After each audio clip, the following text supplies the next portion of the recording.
Hey guys, welcome back to my channel. Today I want to show you a common mistake that people do when they're starting their Stihl chainsaw. And yes, I'm referring specifically to Stihl chainsaws, and the reason for that is because of the design of the on-off switch and the choke system. It just seems I'm always getting chainsaws coming in the shop that are flooded, or people cannot start them even though they're not flooded. So I'm going to show you what this issue is, and I will also show you what to do if you think you have flooded your chainsaw.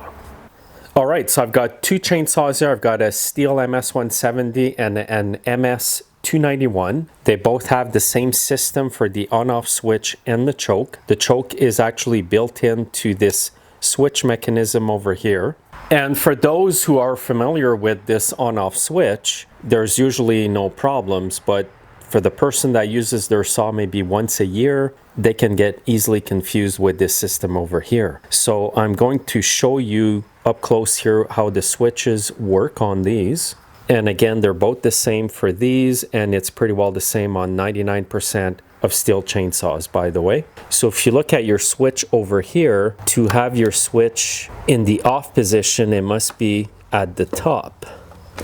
So this is the off position, this is on position, and if you bring the switch down further, it's the choke. However, if you go to put it down, it just doesn't want to go onto the choke.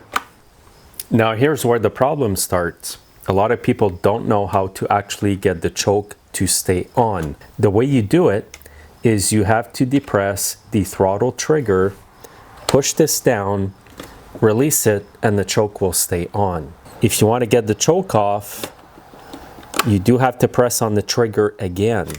So a lot of people who can't start their saws have not figured that out yet. They put the switch over here and they'll pull and pull and pull. And obviously, because the saw hasn't been running for quite a while, there's just no way it's going to start with the choke off. Now, another problem that I often encounter, which is more common than the one I just showed you, is that people don't know how to take the choke off. A lot of people bring their saws in, they tell me it will not start.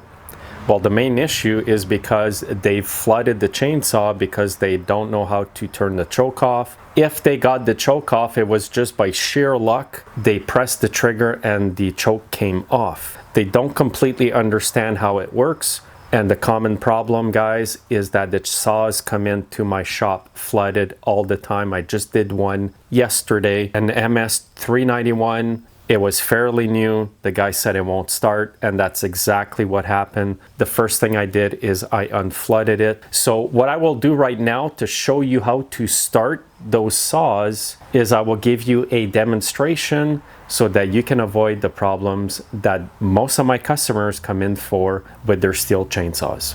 Okay, I've got an MS-291 here, very common saw. If I am going to start this chainsaw today, what I will do is press the throttle trigger, then I can get the choke all the way down. So again, like I showed you earlier, if I don't press the trigger, I cannot get the lever here to go down to put the choke on. So I'm going to press here, put the choke on, and then I will pull the saw till it sputters. And once it sputters like it wants to start, I will bring this up here to get the choke off part ways. Now, if you have the lever right here, what will happen is the saw will rev up pretty high, and to get it completely out of here, you have to press the throttle trigger. So again, the first thing you want to do, press your trigger, get it on choke. It puts the chainsaw on with the choke. Now, you can put the chain brake on if you want. Personally, I don't do it that way, but if you don't feel comfortable with a chainsaw, put the chain brake on when you are about to start it. Once it's started, make sure to pull back here. So what I do is I just put it in between my two legs here. And what I will do now is pull it until it sputters.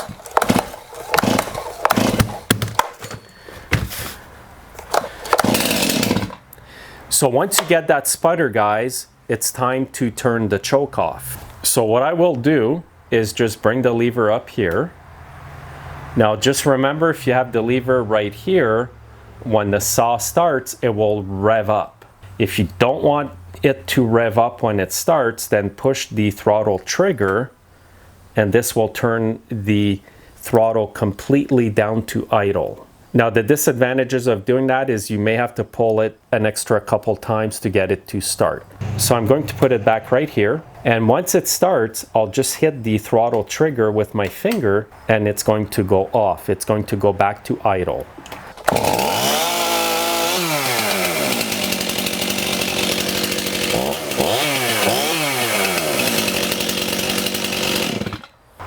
Now some people may feel more comfortable by putting it on the ground, putting your foot in the back handle, getting the choke on.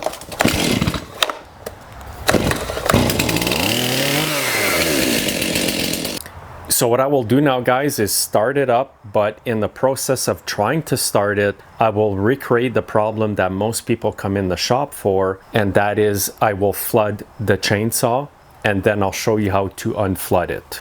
All right, so I've got the choke lever all the way down. I'll pull it over. When it sputters, I'm just going to keep pulling. That's the mistake that everybody does.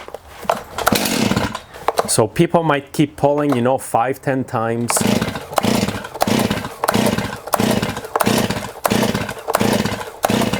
So at this point, the saw will never ever start because all you're doing is completely flooding it. So at this point here, this chainsaw is completely flooded.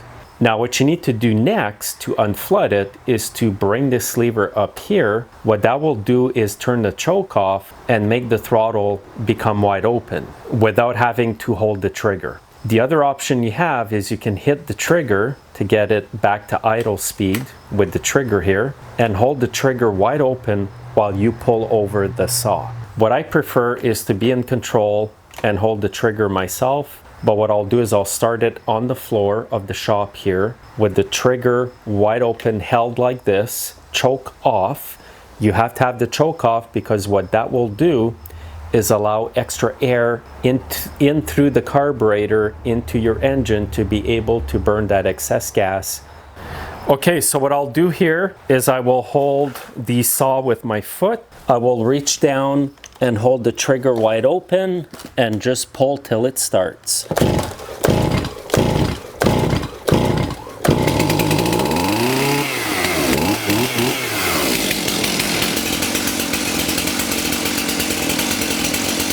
Okay, so what I did here again is I had the switch in the on position and I was holding the trigger wide open when I was pulling it on the floor. It quickly got unflooded and I kept the throttle trigger fully depressed here until I knew it would idle once I released it. If you do this and it dies on you, just repeat the process, pull it over with the trigger fully depressed until it keeps going.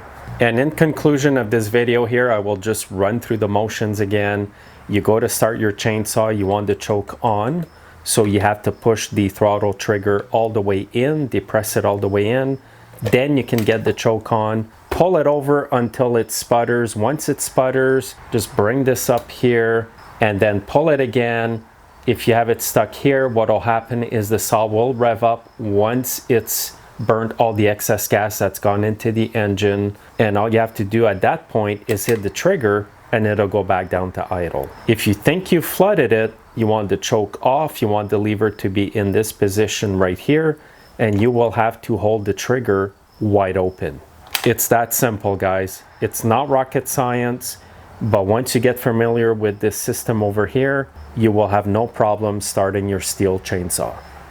So I hope this video will help you guys out. If you run a small engine shop, please comment below. Let me know what most of your customers come in for with a Stihl chainsaw that won't start. Let me know, did they flood it or were they not able to figure out how to put the choke on? Thanks for watching, guys. Make sure to subscribe and have a great day.